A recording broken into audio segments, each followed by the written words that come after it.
नमस्कार। ये all India radio के विदेश प्रसारण प्रभाग की हिंदी सेवा है। इंग्लैंड, पश्चिम यूरोप, दक्षिण पूर्व एशिया, पूर्वी अफ्रीका, मॉरिशस, पश्चिम एशियाई देशों और खाड़ी देशों के लिए लक्षित हिंदी सेवा के इस सोशल मीडिया कार्यक्रम में आप सभी का स्वागत है। पेश है ESD न्यूज मैगजीन।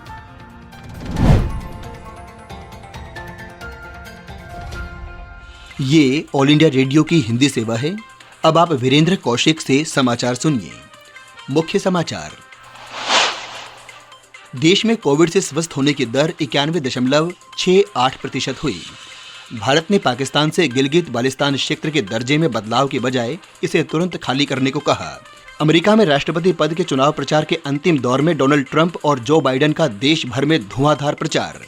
बिहार विधानसभा चुनाव के दूसरे चरण में 17 जिलों की 94 सीटों पर मतदान के लिए सभी तैयारियां पूरी। मतदान कल होगा। IPL क्रिकेट में आज अबू धाबी में दिल्ली कैपिटल्स का सामना रॉयल चैलेंजर्स बेंगलोर से। समाचार विस्तार से। देश में कोविड संक्रमण से ठीक होने का प्रतिशत लगातार बढ़ रहा है। अब तक 75 लाख से अधिक लोग स्वस्थ हो चुके हैं। देश में स्वस्थ होने की दर 91.68% हो गई है। पिछले 24 घंटों के दौरान लगभग 53,000 मरीज ठीक हुए हैं। इस दौरान संक्रमण के करीब 45,000 नए मामले सामने आए हैं। वर्तमान में कोविड के 5,61,000 से अधिक सक्रिय मामले हैं। कोविड से होने वाली मृत्यु दर 1.49% है। पिछले 24 घंटों में कोविड से 496 लोगों की मृत्यु हुई है। देश ने कोविड जांच के मामले में एक और उपलब्धि हासिल की है। पिछले 24 घंटों में लगभग 8,56,000 कोविड नमूनों की जांच के साथ कुल जांच का आंकड़ा 11 करोड़ को पार कर गया है। अब तक देश भर में 11 करोड़ 7 लाख से अधिक नमूनों की जांच की जा चुकी है। देश की जांच क्षमता प्रतिदिन 15 लाख तक पहुंच गई है। देश में इस समय 2,037 कोविड जांच प्रयोगशालाएं मौजूद हैं। इस बीच कोरोना के बढ़ते मामलों को देखते हुए केंद्रीय गृह सचिव आज दिल्ली में स्थिति की समीक्षा कर रहे हैं। केंद्रीय स्वास्थ्य मंत्रालय और दिल्ली सरकार के वरिष्ठ अधिकारी इस बैठक में शामिल हो रहे हैं। असम में 8 महीने के बाद आज उच्च प्राथमिक से विश्वविद्यालय स्तर तक के सभी शिक्षण संस्थान खुल गए हैं। सरकारी सूत्रों के अनुसार प्रवेश द्वार पर छात्रों, शिक्षकों और कर्मचारियों समेत सभी की स्क्रीनिंग की गई। छात्रों को उपस्थिति रहने के लिए बाध्य नहीं किया जाएगा और उनकी उपस्थिति अभिभावकों की सहमति पर निर्भर करेगी। सभी शिक्षण संस्थानों के छात्रावास अगले आदेश तक बंद रहेंगे। हिमाचल प्रदेश में कक्षा 9 से 12 तक के छात्रों के लिए स्कूल आज फिर से खुल गए हैं। हाल ही में राज्य मंत्रिमंडल की बैठक में कक्षाएं नियमित रूप से संचालित करने का निर्णय लिया गया था। हालांकि छात्रों को उपस्थित रहने के लिए बाध्य नहीं किया जाएगा। राज्य में सभी कॉलेजों में आज से सभी कक्षाएं फिर से शुरू हो रही हैं। भारत ने पाकिस्तान के अवैध और जबरन कब्जे वाले भारतीय क्षेत्र में बदलाव लाने के प्रयासों को पूरी तरह से खारिज किया है। भारत ने दोहराया है कि जम्मू कश्मीर और लद्दाख तथा गिलगित बाल्टिस्तान देश के अभिन्न अंग हैं। ये 1947 में जम्मू कश्मीर के भारत संघ में विलय के अनुसार वैध, संपूर्ण और अपरिवर्तनीय हैं। पाकिस्तानी प्रधानमंत्री के कल गिलगित में दिए गए बयान के संबंध में विदेश मंत्रालय के प्रवक्ता ने कहा कि इन भारतीय क्षेत्रों के दर्जे में बदलाव करने के बजाय पाकिस्तान को तुरंत अवैध कब्जे वाले क्षेत्रों को खाली कर देना चाहिए। बिहार विधानसभा चुनाव के दूसरे चरण के लिए सभी तैयारियां पूरी कर ली गई हैं। इस चरण में पटना, वैशाली, सीतामढ़ी, दरभंगा और मधुबनी सहित 17 जिलों के 94 निर्वाचन क्षेत्रों में कल मतदान होगा। 2 करोड़ 85 लाख से अधिक मतदाता 1,463 उम्मीदवारों के राजनीतिक भविष्य का फैसला करेंगे। इस चरण में 146 महिलाएं और 513 निर्दलीय उम्मीदवारों के अलावा एक ट्रांसजेंडर चुनाव मैदान में है। मतदान सुबह 7 बजे शुरू होगा और शाम 6 बजे तक चलेगा। राधोपुर, पारू, मीनापुर और अलौली सहित 8 नक्सल प्रभावित निर्वाचन क्षेत्रों में शाम 4 बजे तक मतदान होगा। कोविड की स्थिति को देखते हुए प्रत्येक मतदान केंद्र पर 1,500 के बजाय केवल 1,000 मतदाता अपने मताधिकार का इस्तेमाल कर सकेंगे। बिहार विधानसभा की 243 सीटों के लिए 3 चरणों में चुनाव हो रहे हैं। पहले चरण का मतदान 28 अक्टूबर को हो चुका है।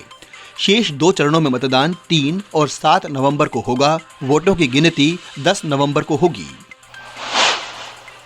बिहार में 15 जिलों के 78 विधानसभा क्षेत्रों में तीसरे और अंतिम चरण का प्रचार जोरों पर है।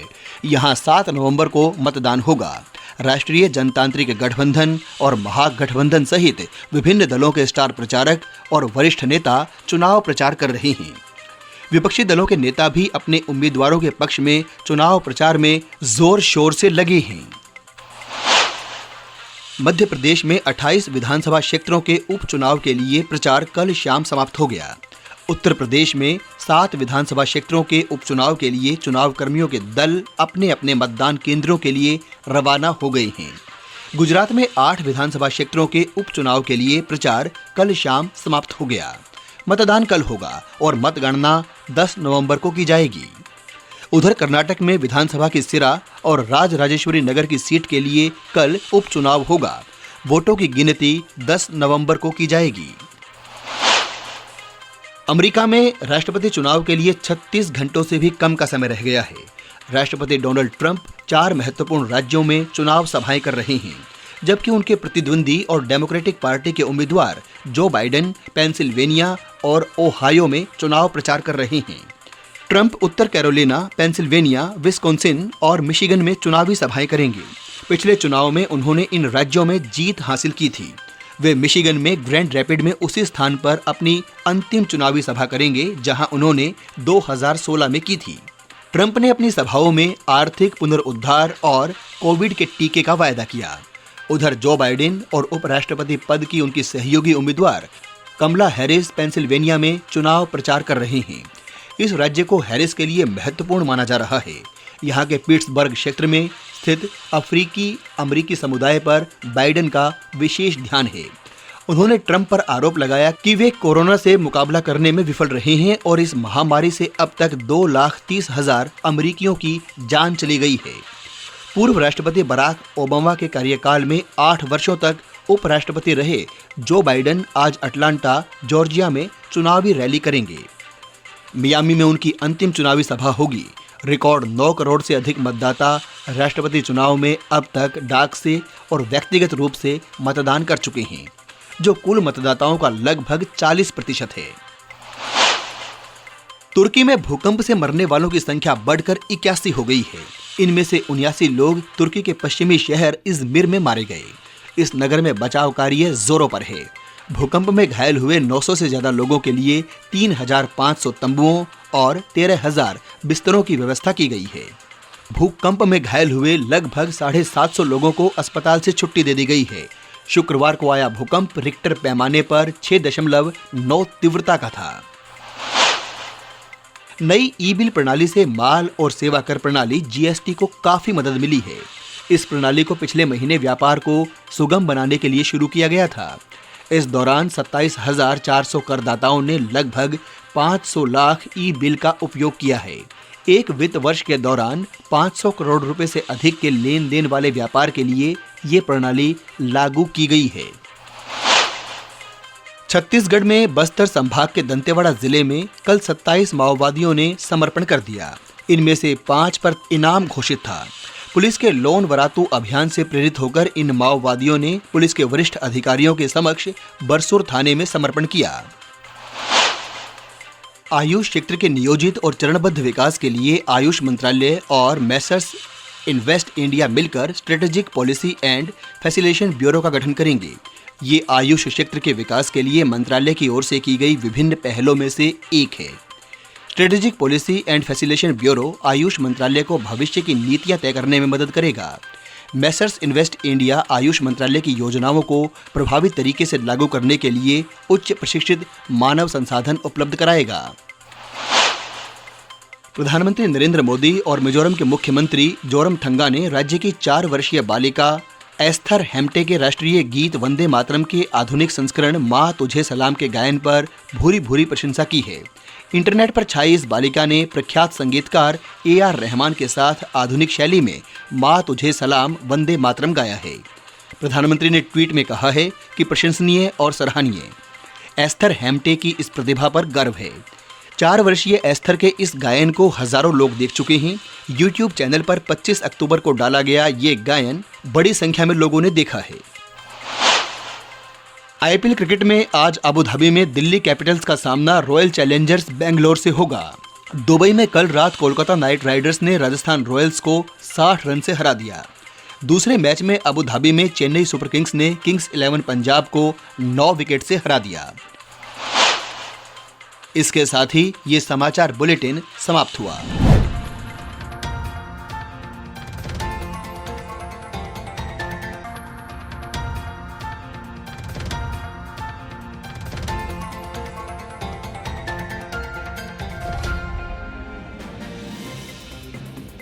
ये ऑल इंडिया रेडियो की हिंदी सेवा है। आइए सुनते हैं समाचार पत्रों से। आलेख हिंदी एकांश विदेश प्रसारण प्रभाग का है। वाचक हैं मनोज कुमार चौधरी। आज के समाचार पत्रों ने विविध विषयों पर संपादकीय टिप्पणियां की हैं। वहीं समाचार पत्रों की सुर्खियां भी ध्यान आकर्षित करती हैं। अक्टूबर माह में जीएसटी संग्रह 1 लाख करोड़ रुपए से अधिक होने को अखबारों ने महत्व दिया है। दैनिक भास्कर की सुर्खी है, अर्थव्यवस्था के लिए शुभ संकेत। पिछले साल अक्टूबर की तुलना में 10% बढ़ा संग्रह। ऑटो सेक्टर में भी खुशखबरी, 18% की वृद्धि। हरियाणा में निकिता हत्याकांड अखबारों की दूसरी बड़ी खबर है। नवभारत टाइम्स लिखता है, महापंचायत महाबवाल में बदल गई। फरीदाबाद में आगजनी पथराव, 35 घायल। लव जिहाद पर कानून की तैयारी। राष्ट्रीय सहारा की खबर है, जम्मू कश्मीर में मुठभेड़ में हिजबुल का टॉप कमांडर सैफुल्लाह मारा गया। सुरक्षा बलों की बड़ी कामयाबी। पंजाब केसरी की बड़ी खबर है, इमरान की नापाक चाल, गिलगित बाल्तिस्तान को पाकिस्तान का अंतरिम प्रांत घोषित किया। राजस्थान पत्रिका का शीर्षक है, अवैध कब्जे को छिपाने की कोशिश में पाकिस्तान, भारत का कड़ा प्रतिरोध, पीओके पर कोई बदलाव बर्दाश्त नहीं करेंगे। केंद्र शासित प्रदेश जम्मू कश्मीर, लद्दाख और गिलगित बाल्तिस्तान समेत पीओके भारत का अभिन्न अंग। जनसत्ता की अहम खबर है, दिल्ली में रोजाना कोरोना का बढ़ रहा संक्रमण। 5वें दिन भी 5000 से अधिक नए रोगी। 24 घंटे में 51 मरीजों की मौत। पिछले एक दिन दिल्ली, केरल, हरियाणा, उत्तराखंड और पंजाब में बढ़े उपचाराधीन मरीज। हिंदुस्तान का शीर्षक है, देश में कोरोना मरीजों की संख्या एक माह में 29% कम। कोरोना का इलाज ढूंढने के लिए जान पर खेल रहे वैज्ञानिक। 20 वैज्ञानिकों ने खुद पर परखा टीका। बिहार विधानसभा चुनाव में नेताओं के शब्द बाण अखबारों के मुख्य पृष्ठ पर है। हरी भूमि का शीर्षक है, बिहार, मध्य प्रदेश और उत्तर प्रदेश की 129 विधानसभा सीटों पर थमा प्रचार। कल ईवीएम में लॉक होगा नतीजा। लड़कियों के प्रति समाज के नजरिए में आ रहे बदलाव पर दैनिक जागरण का शीर्षक है, गोद लेने में बेटियों पर बरस रही ममता। एक साल में गोद लिए कुल 3500 से अधिक बच्चों में 2000 से अधिक लड़कियां शामिल। हिंदी दैनिक जनसत्ता बढ़ते हमले शीर्षक से अपने संपादकीय में लिखता है कि आतंकी संगठन इस साल के शुरू से ही राजनीतिक दलों के कार्यकर्ताओं को निशाना बनाने की धमकी देते रहे हैं और मौका पाकर ऐसे हमलों को अंजाम दिया है। हाल में कुलगाम में 3 भाजपा कार्यकर्ताओं की हत्या के मामले में सबसे ज्यादा चौंकाने वाली बात तो ये सामने आई है कि ये हत्याएं पाकिस्तान में बैठे आतंकी सरगनाओं के निर्देश पर हुई हैं। जाहिर है पाकिस्तान कश्मीर में बदलाव से चिढ़ा बैठा है और इसलिए किसी भी तरह से राजनीतिक गतिविधियों और प्रयासों को सफल नहीं होने देना चाहता। इसलिए वो आतंकी संगठनों के जरिए लगातार इस तरह की वारदातों को अंजाम दे रहा है। अनुच्छेद 370 को निष्प्रभावी करने के भारत सरकार के फैसले से वो खफा है। पिछले सवा साल में राज्य में जिस तरह का सकारात्मक बदलाव आया है और राजनीतिक सरगर्मियां बढ़ी हैं, उससे स्थानीय आतंकी संगठनों की नींद उड़ी हुई है और इसी हताशा में वे सुरक्षा बलों और राजनीतिक लोगों को निशाना बना रहे हैं। कश्मीर घाटी में पाकिस्तान से लगे सीमाई इलाकों में सेना और सुरक्षा बलों की कड़ी चौकसी से घुसपैठ में कमी जरूर आई है, लेकिन सबसे बड़ी दिक्कत ग्रामीण इलाकों में फैले आतंकी संगठनों के नेटवर्क की है। लश्कर-ए-तैयबा और जैश जैसे आतंकी संगठनों ने कश्मीर के ग्रामीण क्षेत्रों में जिस तरह पैर जमा रखे हैं, वो सेना, सुरक्षा बलों और पुलिस के लिए बड़ी चुनौती है। धर्म और आतंकवाद शीर्षक से हिंदी में प्रकाशित होने वाले समाचार पत्र नवभारत टाइम्स अपने संपादकीय में लिखता है कि फ्रांस पिछले कुछ सालों से इस्लामी आतंकवादी तत्वों के निशाने पर है। क्लास में कथित तौर पर पैगंबर मोहम्मद का कार्टून दिखाने की वजह से एक स्टूडेंट द्वारा टीचर की हत्या किए जाने के कुछ ही समय बाद जिस तरह से चर्च में घुसकर एक बुजुर्ग महिला समेत 3 लोगों की चाकुओं से गोद कर हत्या की गई, वो पूरी दुनिया के लिए चिंता का विषय होना चाहिए। लेकिन इन दोनों घटनाओं के बाद भी जहां फ्रांस ने आतंकी तत्वों का मुकाबला करने और अपने उदार जीवन मूल्यों की हर हाल में रक्षा करने का संकल्प जताया, वहीं दुनिया के कुछ अन्य हिस्सों में फ्रांस के प्रति सहानुभूति के बजाय धार्मिक भावनाओं के आधार पर विभाजन दिखाई देने लगा। खासकर एशिया के मुस्लिम बहुल इलाकों में फ्रांस के खिलाफ प्रदर्शन हुए, जिनमें फ्रांसीसी राष्ट्रपति के खिलाफ गुस्सा प्रकट किया गया। इस्लाम से जुड़े मसलों पर दुनिया भर में प्रदर्शन पहले भी होते रहे हैं। इस बार खास बात यह है कि इन कट्टर धार्मिक भावनाओं को कुछ राष्ट्राध्यक्षों और राजनेताओं का स्पष्ट समर्थन प्राप्त हुआ। घृणित और निर्मम हत्याओं के संदर्भ में भी तुर्की और पाकिस्तान के शासनाध्यक्षों ने फ्रांसीसी राष्ट्रपति के बयान को ज्यादा महत्वपूर्ण मुद्दा बताया है। हालांकि फ्रांस ने आतंकवाद के खिलाफ लड़ाई जारी रखने की बात कही, लेकिन उसकी व्याख्या इस रूप में की जा रही है कि वो आतंकवाद की आड़ में इस्लाम को निशाना बना रहा है। हिंदी के समाचार पत्र दैनिक जागरण कांग्रेस का भटकाव शीर्षक से अपने संपादकीय में लिखता है कि बंगाल में वाम दलों से मिलकर चुनाव लड़ने की कांग्रेस की तैयारी यही बताती है कि वो अपने अस्तित्व की रक्षा के लिए ऐसे कदम उठा रही है जो अंततः उसे और कमजोर करने का ही काम करेंगे। वाम दलों से कांग्रेस का तालमेल इस धारणा पर मुहर ही लगाएगा कि उसका उस वामपंथी विचारधारा की ओर झुकाव बढ़ता जा रहा है जो दुनिया के साथ साथ भारत में भी अपना महत्व खो रही है। एक समय वाम दल बंगाल और केरल के साथ त्रिपुरा में भी असर रखते थे, लेकिन अब वे केवल केरल में सिमट कर रह गए हैं। इसके बावजूद कांग्रेस वाम दलों के साथ खड़े होने में अपना भविष्य देख रही है। ये कांग्रेस के भटकाव का सूचक तो है ही, इसका भी संकेत है कि वो अपनी मूल विचारधारा की ओर लौटने को तैयार नहीं। अभी आप समाचार पत्रों से सुन रहे थे आलेख हिंदी एकांश विदेश प्रसारण प्रभाग का था। वाचक थे मनोज कुमार चौधरी।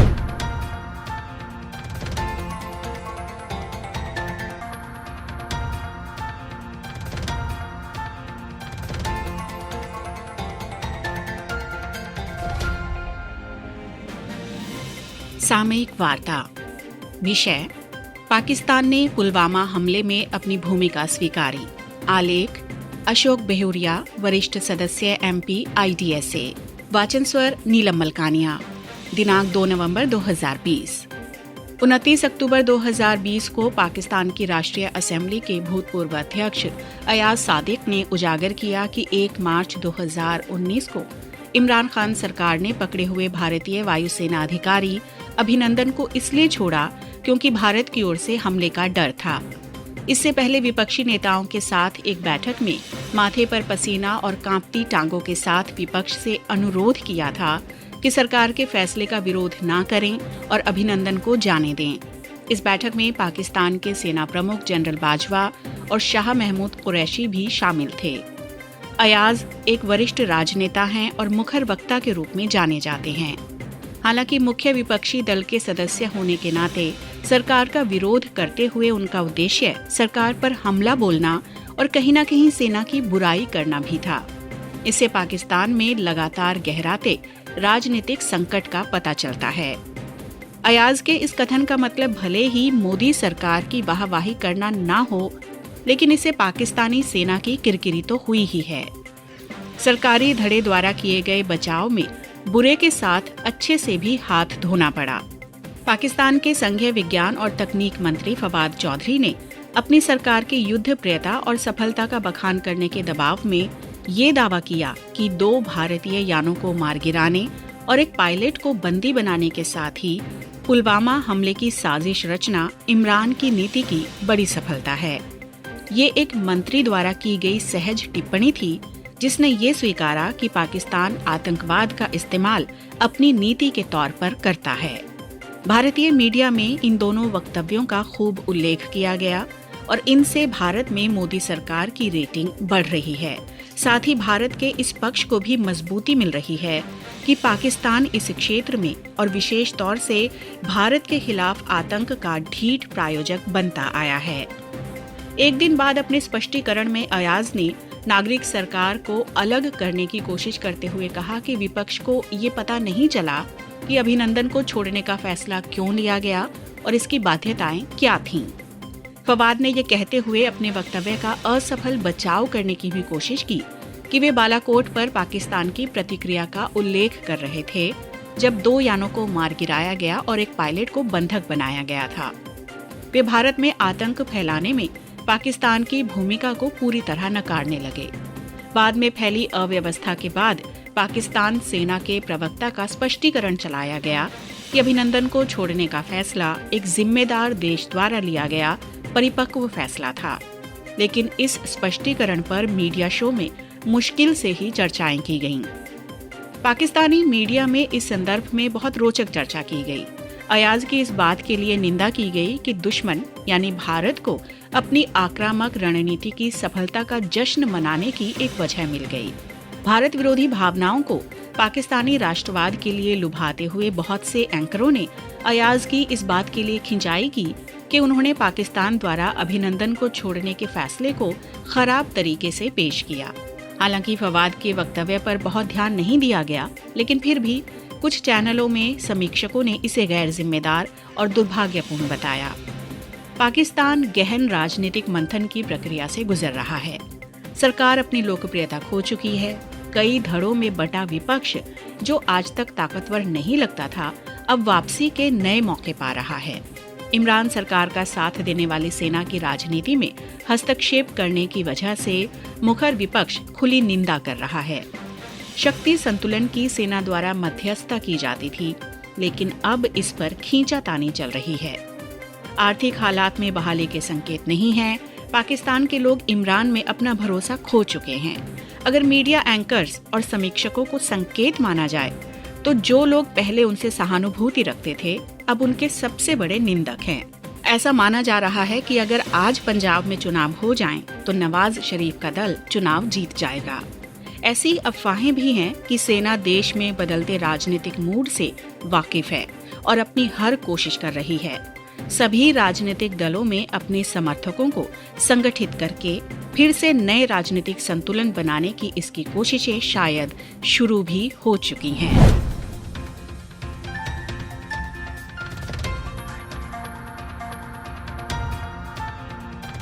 ये था ऑल इंडिया रेडियो के विदेश प्रसारण प्रभाग की हिंदी सेवा का YouTube कार्यक्रम। ESD न्यूज मैगजीन का अगला अंक लेकर हम फिर हाजिर होंगे। अब दीजिए इजाजत।